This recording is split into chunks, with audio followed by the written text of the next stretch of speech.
Hello, everybody. It's Philip Wilkerson.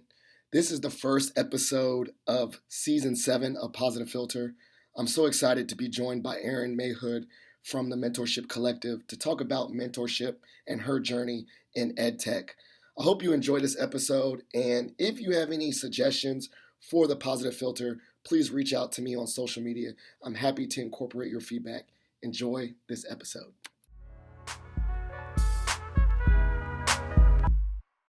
Welcome to Positive Philter with your host, Philip Wilkerson, a podcast that focuses on friends, family, health, and career, with a little self-help along the way. Please join me in this journey for self-improvement, and I hope what I have to share will make you a better person, thus making the world a better place. I hope you enjoy the show. I hope you enjoy the show.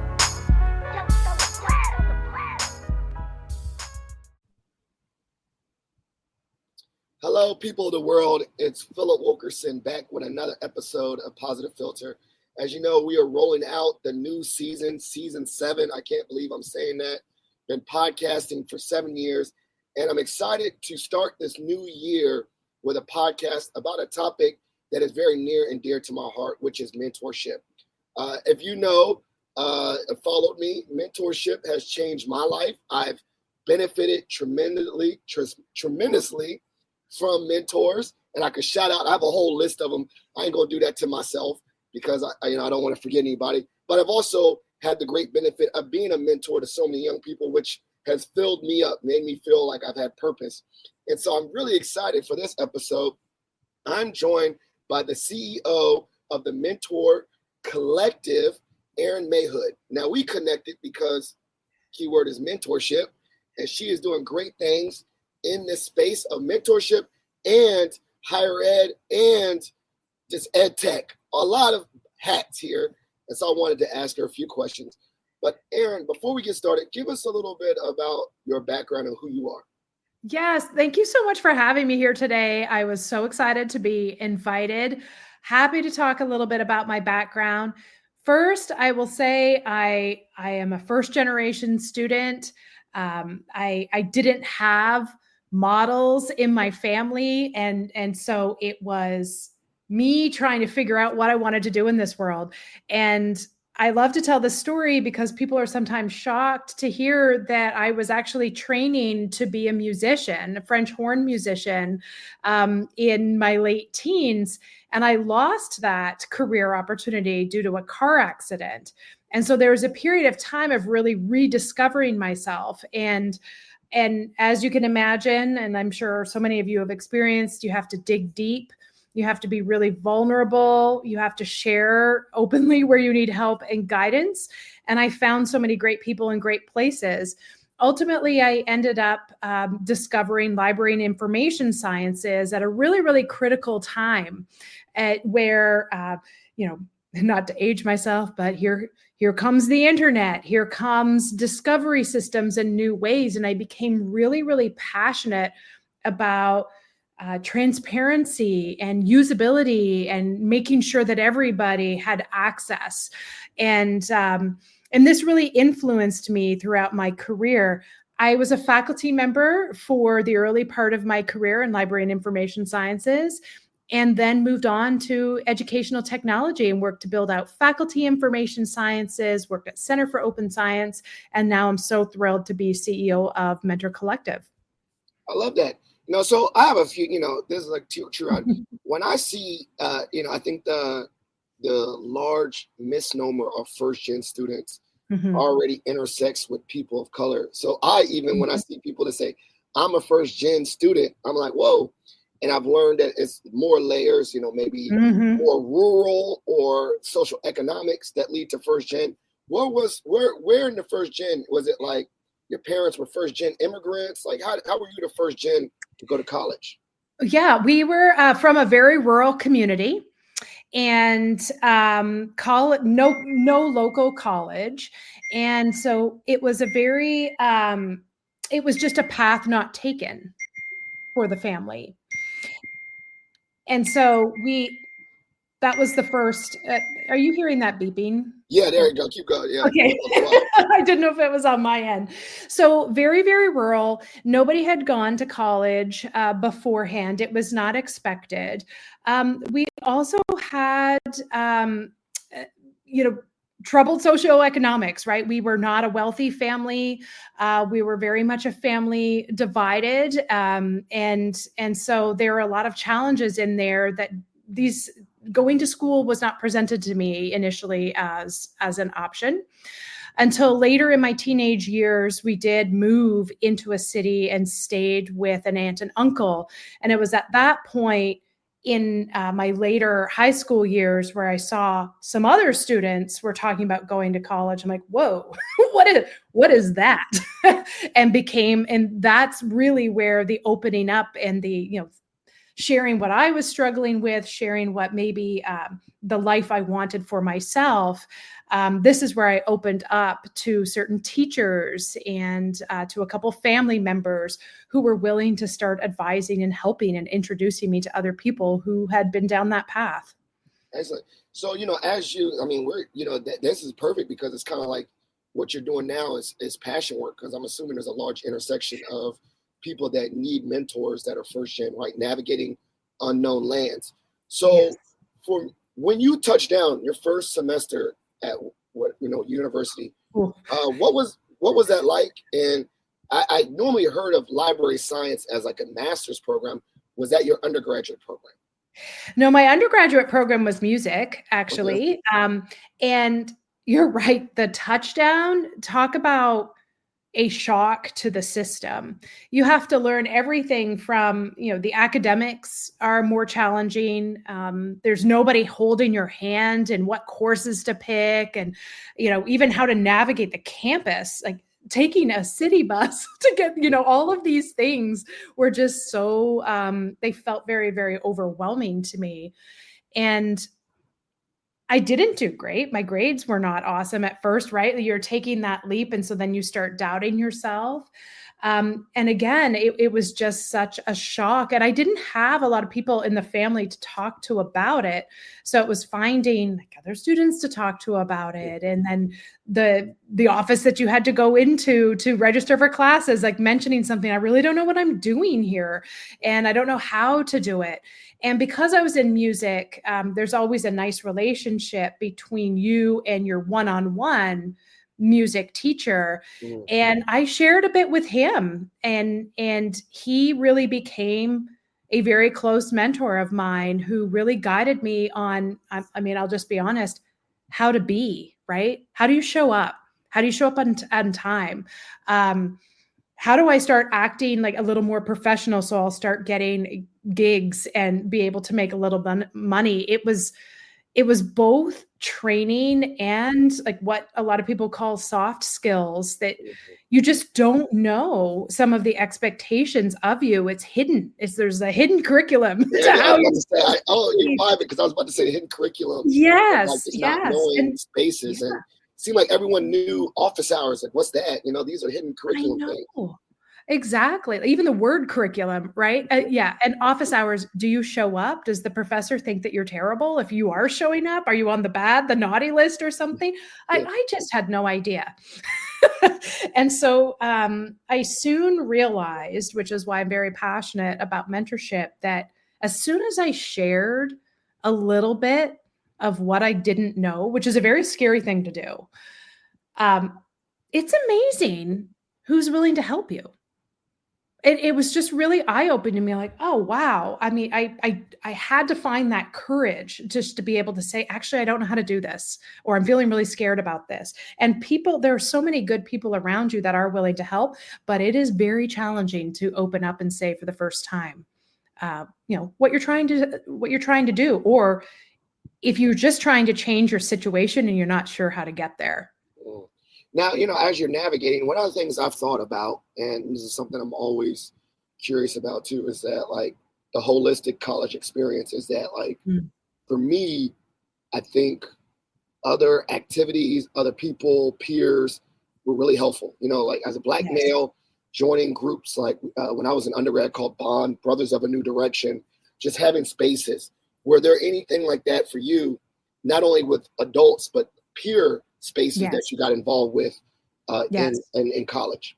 Yes, definitely. And you feel so much more comfortable sharing what the challenges are with peers. And I did find myself gravitating toward people who had shared experiences as mine, right? It didn't help me to hang out with super wealthy families or people. I wasn't even able to live in dorms, right? Like I had to gravitate toward other people who were having those shared experiences, like living in their parents' basement or a family member's basement, or trying to scrape together enough for food, or going and picking up the free food, like hitting up all the free food events, right? Like, where are those things to help you through? And that's really where I started. So, were there really formal things? Not really. It was seeking out each other from classes and finding the people who were experiencing similar things to me. Now, I was fortunate. I was in a very small department, right? I always think about these students who are starting like in these huge classes. I'm like, how do they find their people? For me, I could find them easily. My classes had maybe 30 people in them. And so that was a differentiator for me. And I think also being in music, right? It's an art, it's a craft, it's small ensembles, it's large ensembles. You meet so many different people and you're expressing yourself. And I think that made it a little bit easier for me to find my people as well. 100%. That's why I always say get out the classroom and find people. And obviously that's a scary leap, but I think that's something that's essential. Like I was like, you got to sometimes just get out and meet people. And that's where you're going to find your people, right? Where did the bug start to actually keep on going? You went from musician to library, like keep going. You're the first to go to college. Now you're gonna be the first to get a master's, or how do you keep going? How did that happen? I know. There was something in me that, and honestly, I think back to a really tough conversation I had with an uncle of mine where he sat me down and there were a lot of things going on, a lot of things that were happening in life. And he sat me down and said to me really directly, you have a choice that you can make about how you want your life to be. And it can be this way, what you're living right now, or you can do something different, but you're going to have to work for it. It doesn't come just like at the snap of a finger. And I've always carried that with me. And when I was doing my undergraduate, and then even when, that career path was taken away from me, it was enough of a taste of what could be, right? I was active. I was meeting really, really interesting people. I had done musical gigs. Like I saw there's something out there for me. And that's really what kept me going. Now, when I first lost it, it's hard. Your identity does get tied up especially when you're in the arts with, oh no, what am I going to be now? And again, speaking to counselors at the school and sharing what I'd lost and how I felt about it. And then, honestly, it was conversations with librarians who pointed me in this direction. These librarians, if anybody is looking for somebody to talk to, go speak to your librarian. I'll just say a quick tangent. I'm in my PhD program, and I didn't know that you can get like a librarian to like be like your researcher. And like you're right, they're just thirsty. I'm not thirsty. I didn't want to say the word thirsty, but they are like. I was like, hey, I'm working on this project. They're like, come meet with me. I'll be your consultant. Come meet with me. And then I did this, and they like sent me like 30 articles. I was like, I know, hey, just like a researcher, like you tell the librarian what you want. Yes. Kids out there, take advantage of your college librarian. They will go ham on research for you. They can. And I mean, because they're problem solvers and information seekers, like that same passion that they find those articles and those research things, they help you see different degree programs. They help you see different paths that you can take. And so it's just having that, sometimes it's a little intimidating to speak to a faculty member who's teaching you in the classes. The librarian, they talk to everybody. Shout out. And so, Oh, this yeah, is a plug. This is a plug for the library. this is a podcast. You have to take this cut and just advertise the libraries. The libraries. I love Yes. that.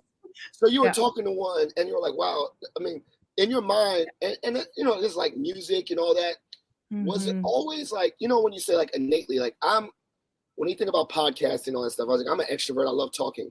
But then when I talk to like people like, you know, like the strengths, like input, I think this input and learner, where they're always like sourcing and they love, was that something you were always passionate, like reading books and getting answers? Was it, and then you're like, wow, like I didn't know this was like, or in music, like how did I research famous musicians? Like how did this librarian world come to you as natural? You know, when I look back, you're right. I was always the kid with the book in her hand. And I remember in elementary school going to the library and always like coming home with a pile and I'd read them so quickly, which was unusual. My mom still talks about that. You were I can't believe you like reading, right? And so it really started this way. But in the path to librarianship, I think for me, I really liked creating. And I think a side of librarianship and information sciences that was really, really evident to me back in these days was, networking was relatively new. The internet was relatively new. Apple was coming out with like really creative new devices, and usability and how people can use these systems, these devices. How do you, for example, gain access when you live in certain communities to job postings at the time, right? Like issues like that where I was really, really passionate about. And I just saw that learning about how to access information, how to present information, how to tell real information from misinformation. Back then, I was really motivated to keep going in those spaces. And I felt there's a product lens to that, right? Like you're building something new. You care about how people use that new thing. And that scratched my creativity itch that I had lost from music. It was a different way to let that creativity come out. And so prior to my CEO role, I was in product-oriented roles. How do we build this? How should it look to the users? What do we know about the users of these systems and what they care about and what's most meaningful to them? I loved solving those problems. And it was a great creative space for me and filled a gap. And I was very passionate about filling that gap. Now, I don't know if this is a misnomer. I'll say this is a misnomer for me because I'm very transparent about it. Like when you hear the word ed tech, I'm assuming that you are like the best coder and Python, all these technical things. And what I'm learning now, and please correct me, is that you have a team. Maybe you have the coders, you have those, but you're also in like, you're just saying it like this. You have like, UX, like people that are more focused on the research, more focused on the user experience. And then they go back to the people that do the coding. And, it's a team, right? You don't have to be It is a team. the master of coding and computers, but you need to know a little bit of the lingo at least. But, like, you're in ed tech. Can you explain that like that? Because I want to talk to a lot of students out there. They're saying like, oh, I'm getting all the jobs are going to technology people. And I'm like, there's a space in technology for people that are not just technical people. Yes. And every coder that I've worked with over my career is chuckling right now because they're like, if she says that she's a coder and I am not, right? And I am not, and I never was. I'm a problem solver, a creative. I like to see new ways of doing things. So ed tech to me is, and I think to the industry is, when you solve problems and look for solutions to support education, and technology is a piece of it, right? But if you think of all the jobs that are in ed tech right now, product, conceiving of the thing that needs to be created, services, how do you service and support the thing? Is my product going to be entirely technology encoded? Are there humans, consulting humans, supportive humans helping that? User experience, who's designing how this looks? Coders, how do I make it exist, right? So you can use it on my device. Sellers, am I fired up to go speak to educators or administrators to share how this product can help make things either more efficient, more impactful, more effective. There's just so many roles in ed tech. And one of the joys of my job is I get to be surrounded by all of this fantastic talent. I always say, get the right brains in the room, and you can solve the toughest problems and bring great ideas to life. And that's what ed tech is. And you can be super, super technical. You can be adjacent to it. You can be supportive of it, curious about it, interfacing with coders on how this should be or what we know about our users, or researching, does it work? So many jobs. Now, I don't know. I mean, I don't. Mentorship is great. Mm-hmm. I think it's so needed.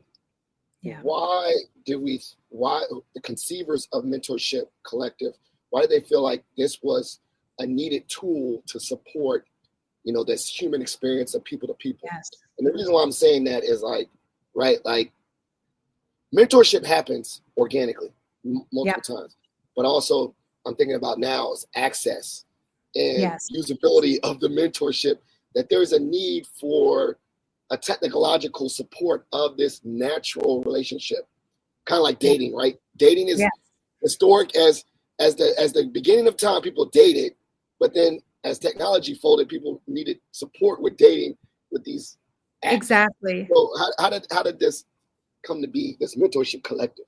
Exactly. If you leave, it is true that you can go out there and you can find a mentor right now. And our question that keeps us up at night is, and will you?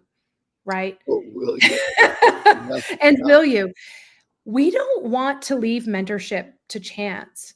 The people who raise their hand in certain environments, including looking for a mentor, tend to be the same people over and over.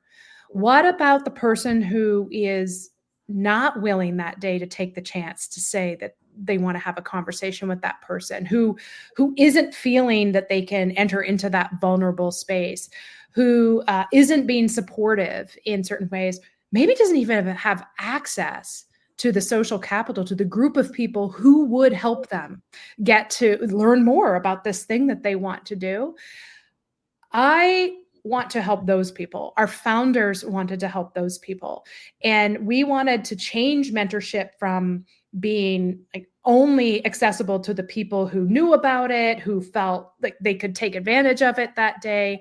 We wanted to change it from, hey, you need help, therefore you need a mentor, to you're going after a dream. You have something that you're going after. We're going to help you find the right people to be by your side and take some of the chance out of it. And so that is ultimately why we existed. Now, where does the technology come in?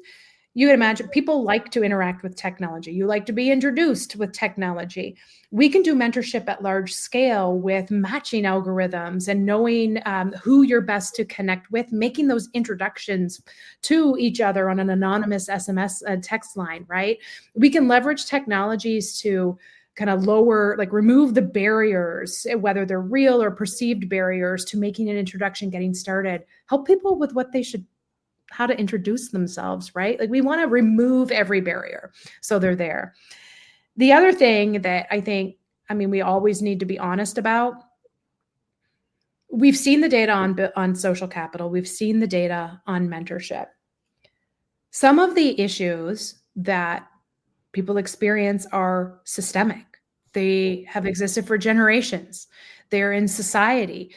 The mentors can support you through a lot of those things, but what really needs to happen is sponsoring organizations need to help change what is happening here, right?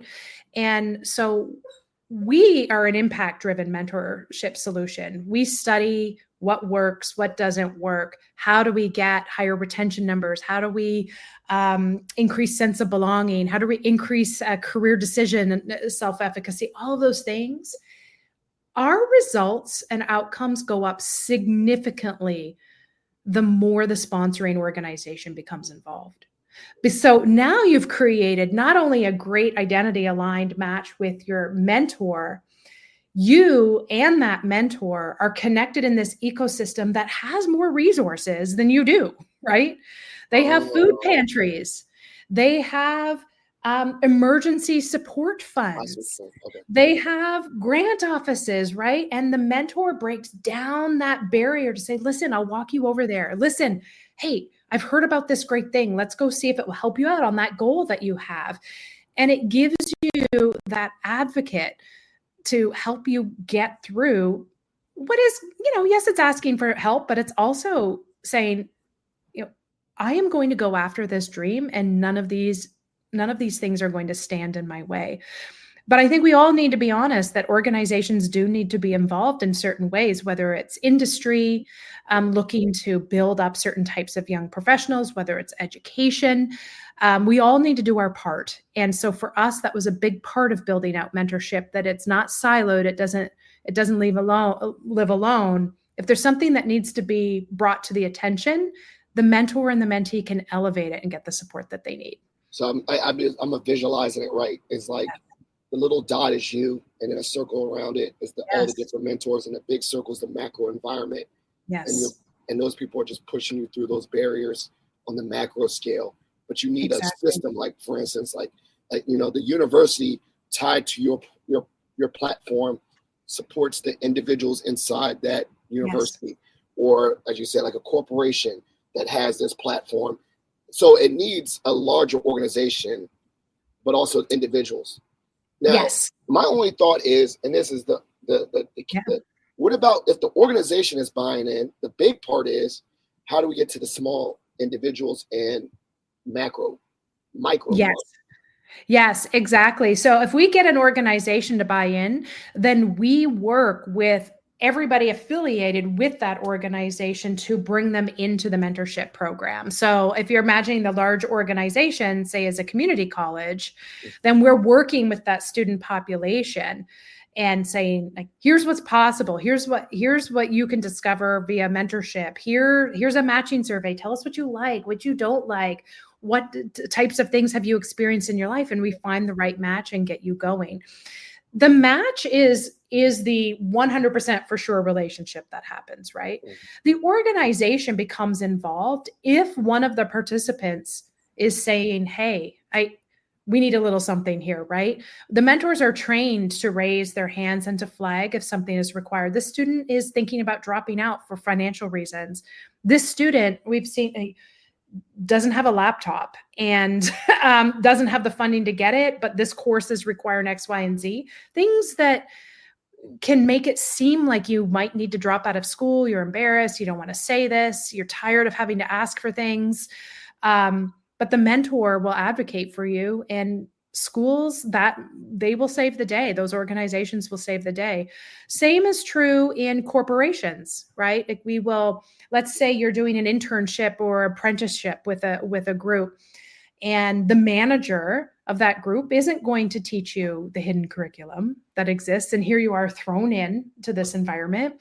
We will match you with an identity aligned mentor within that environment that is not your manager. And this really helps you see yourself. You can do this, right? You have somebody who's like, yes, this was my journey in. Yes. Oh, I know that does that's internal jargon. Let me help you with that. All of those things with somebody that has a shared life experience, somebody that connects with you right away, different than being in an internship and maybe somebody next to you, you think they're doing better than you and you're afraid to say something, gives you another outlet. And it really, really changes the game. It helps level the playing field. I'm a person that mentorship bears fruit down the line. What do you say to those people on both ends that think that it's the magic pill, that all the things, like you say, your dreams come magically true with one conversation with a mentor? Where I can shout out to people like, they changed my life, but I didn't think they changed my life till like 5 years later. Like, yes. What do you say to that? What do you say to that? Those impatient, the microwave culture that we have so much. Right. I think impatience can be an incredible personality trait, but you have to channel it right? Use that impatience to drive your own motivation and passion to not give up. Use that impatience to show your stuff, right? Your skills that you have. Oh, I can do that. I can produce that. I can create this thing, whatever it is that you're doing at school or in your job, just use that and leverage it in that way. It is true. It's not a magic pill, right? There's almost nothing that works that way. But you're opening doors for yourself. You're learning how to network.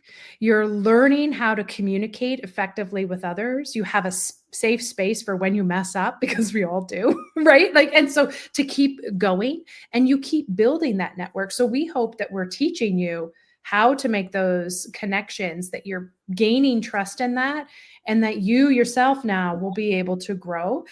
So I just always say, use your impatience for good, right? I'm a very impatient person. But I try, hopefully, I really, really try to channel it into, what am I impatient about? I'm impatient that retention numbers in this country haven't moved in decades. I'm impatient about that. I'm going to find a solution and try that, instead of, maybe a more negative outlet for it. I love that. I love that. And then, one of my last questions, and we'll go to my last segment, because I know you have a busy day, CEO. I think that's the coolest title. What do you say has been one of the things, as you've been a CEO and, data has supported, what data has supported that you are doing something making an impact? Now, let me rephrase. I know you're making an impact. I believe you're making an impact. But what is something that you like that reaffirms that you are like, okay, I know I am. I visibly see this data or this testimonial or something that reaffirms that I'm doing the right stuff. Yes. Oh, there's so much that I'd love to share on this. So first, I will start with testimonials, since you brought it up. The student stories that we hear, both from mentees and mentors and from industry mentors, we hear stories of persistence, gratefulness, human connection, joy, managing through struggles. I mean, these are the stories. From the mentors, you're hearing leadership qualities. I'm building myself into something more. I'm so grateful to be able to give back, right? These are the things we obsess over here. The data that I see, we measure sense of belonging 3 times throughout a program, an annual program. To see the changes in belonging from the first administration of that assessment to the end, that's a beautiful thing. That says a lot. We all know when you feel like you belong, what you can accomplish. Then career decision self-efficacy, coming in and not knowing how this course you're taking, how this credential is actually going to match and open up into a career. To see that change for a student, so dramatic. Diversifying hiring pipelines, when to see internships or apprenticeships not encouraging all students to apply for those jobs at the end until you introduced identity aligned mentors. That is a beautiful data set to see. And then to see those retention numbers, schools share their retention studies, and to see more students completing what they started, more, seeing that this investment in yourself is paying off. That is a beautiful thing. And then finally, to see perspectives change. When you're working with a school that was suffering from high dropout rates, retention issues, sense of belonging issues, and really, really frustrated with the equity gaps that they see, seeing that school introduce mentorship at wide scale, and then instead of trying to predict who might be more likely to fail, change their perspective to talk about institutional performance gaps and eliminating their equity issues, that change in those numbers across student demographic. That gives me goosebumps, and that tells me what's possible in the country. So you're seeing it in macro, but in your mind too, there's so much more work to be done. So much more work to be done. And we want to be there for the work. We want to bring we want human connection. We don't want to sacrifice human connection. We want to acknowledge that we live in a technology-oriented world and support those connections that way. But we're about human connections and about impact, driving impact. Connection for connection's sake is a beautiful thing. But we see so many people who are after specific goals. They have dreams, they have hopes and dreams, and they have very real blockers that with us working together with mentors and organizations, we can help make this path a little smoother. Well, we're going to go to our last segment. It's called Shot for Shot. You get to ask me any random question. I get to ask you any random question. You want to go first? I'll go first. Oh, okay. You go first. All right. What is your favorite sport and favorite sport team to root for? Oh my gosh, you're going to get me in trouble with this. Okay. So right now, I guess I will say my favorite sport is actually mountain biking, but what I watch a lot is basketball, and my daughter's at University of Virginia, and so I'm rooting for them. Okay, there you go. Tony Bennett. Hey, shout out to the Okay, Hoos. so back at you. What is your favorite sport now? Okay, to play and to watch. Well, I was washed. I ran track. I didn't really enjoy it. Let me rephrase. I enjoyed the social aspect of going to track. I hated practice. Yeah. But I'll be honest, my favorite sports to watch are the ones that my boys are involved in, which is a cop out. But I'm going to say one of my sons loves football. He loves we only let him play flag football, but we watch football together. So Commanders, all that stuff. And then my other son, he just got into wrestling. He's 6, and he got into wrestling. And I've never seen how intense this was. So you see these they're like little honey badgers going at each other, and it's awesome. So I love it. I love watching my kids' sports. Hopefully, I'm not the one that's going to be like the LeVar Ball that's going to like make them do stuff that they don't want to do. But I want to highly encourage that they stay active and at least play until high school, so I can watch them. I love to watch them play. Me too. Me too. It's pretty dope to watch kids play. And I want to at least make it to the high school level and play in high school. And then when you go off to college, I don't care, but I want to be able to, on Friday nights or whatever nights the wrestling meets, I want to see you in action. I love that. Exactly. We always have a rule in our house that you have to have one physical activity and one creative outlet as you're growing up. And for me, it didn't matter what sport it was. So very similar to you, but keep your body moving. Find something that you're passionate about. One of my kids who is wasn't into big team sports, she does tap dancing, and she still does it in college, just not at a super high level, but the fun group moves her body. And I just think it's so important that you find something that you love, and it really doesn't matter what it is. But also, at the same time, as a parent, it's just fun to watch. I like watching my kids. Oh my gosh, I know. That's why I say mountain biking. I'm not into musicals. I'm not in the musical, but my kid had a musical. I'm in the front row. I'm like, oh, absolutely. Yeah. The pride, the joy, yes. The community, the parents all going to see. It's great. I'll learn any activity and make myself a knowledge expert. They can ride horses. I'll figure out how do you ride horses correctly so I can cheer at the right times. It's another way to learn, right? And I feel I don't know if you feel this. My kids get exposed to things that I didn't do as a child. And so you're learning all of these great things that exist. It's so fun. Yeah. One of my kids did archery camp. I don't know nothing about no archery, but I watched it. I was like, he was doing it bullseye. That's exciting. It's pretty fun. All right. Well, this is the part of the show. It's called shout outs and plugs. Shout out means show love to anyone you want to show love, and plugs. These are things I'll make sure to put in the show notes so that listeners can learn about it. Yes. Okay. Oh my goodness. So shout outs. Well, it's so hard to pick. So Phil, do I pick one or two people? No, you do it as well. No, shout out and plugs means anyone. I don't care. That's your platform. I say shout outs and plugs is yours. Yeah. Okay. Well, first, I have to shout out the Mentor Collective team, of course, right? If they put so much heart and effort into everything that we do. And so I just shout out all of them. I also want to shout out all the mentors for taking their time And you are giving back in ways that you probably don't even realize at this point. And what we can see behind the scenes, you are changing lives every single day.